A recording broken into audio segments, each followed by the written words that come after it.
Kama unavyoona tupo site wapendwa. Tunatoa nyasi kwenye hichi kitunguu.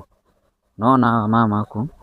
Ninavyosema kuwa riziki tunagawana na wenzangu, naona tunaendelea kugawana.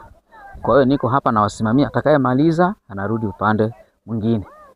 We, kilo 27 bado hujamaliza? Mwambie chapu aje nimuonyeshe upande wa huku. Naona wote tunagawana riziki na hawa watu kwa hichi kidogo. Kuna sehemu nyasi hapa ilitubana, ndio maana leo tumeweka watu wengi kama unavyoona. Lakini mwisho wa siku na wao wanafurahia kwa sababu wanapata riziki kupitia hii kazi. Umeelewa? Umemaliza mamangu eh?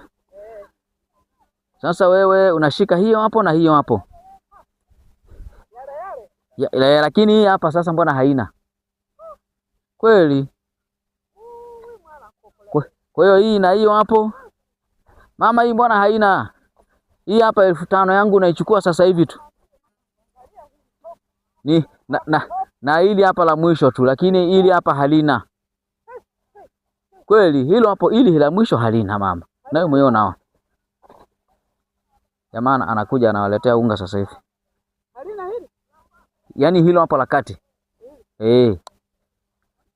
Yaani ni sawa na kila boksi umeng'oa kwa kila jeruba umeng'oa kwa 500. Wakati hilo hapo sio la 500, labda la 200 na lile pale labda la 200. Umeona? Yaani haya huku yote ya 200. Lakini naunganisha hivyo hivyo mimi ili tugawane. Mr. Musa dawa mmefika hapa? Mmeshia wapi? Aha, sasa jioni natakiwa muunge sasa, si ndio?